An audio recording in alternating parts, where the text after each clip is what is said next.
టాలీవుడ్ ఎదుర్కొంటున్న పలు సమస్యలపై చర్చించడానికి చిరంజీవి నేతృత్వంలో కొందరు టాలీవుడ్ ప్రముఖులు ఏపీ ముఖ్యమంత్రి జగన్ ను కలుసుకున్న విషయం తెలిసిందే.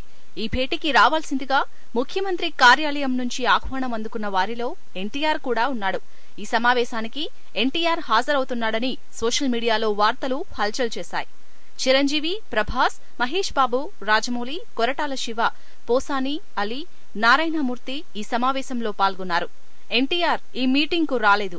అందుకు కారణం స్పష్టం కాలేదు. కానీ ఈ విషయంలో అనేక పుకార్లు షికారు చేస్తున్నాయి. ప్రధానంగా 2 రకాల వాదనలు వినిపిస్తున్నాయి. ఎన్టీఆర్ తొలుత ఈ మీటింగ్ కు వెళ్లాలనే అనుకున్నాడట. చివరి క్షణంలో తప్పనిసరి పరిస్థితిలో తన ప్రయాణాన్ని రద్దు చేసుకున్నాడట.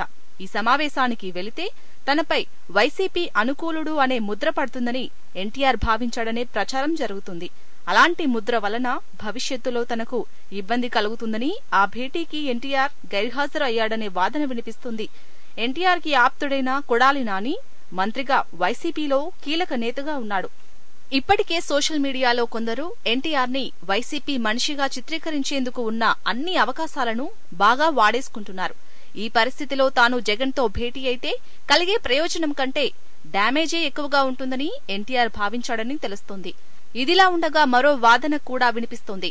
ఎన్టీఆర్ ఈ మీటింగ్ కు వెళ్లడానికి తొలుత రెడీ అయ్యాడని, అయితే నందమూరి ఫ్యామిలీలోని ఒక పెద్దాయన నుంచి ఆఖరి క్షణంలో ఫోన్ కాల్ వచ్చిందట.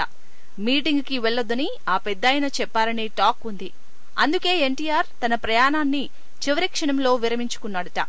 ఈ వార్తలలో నిజమెంత ఉందో తెలియదు కానీ ఎన్టీఆర్ మీటింగ్ కి వెళ్లకపోవడం మాత్రం సెన్సేషన్ న్యూస్ గా మారింది.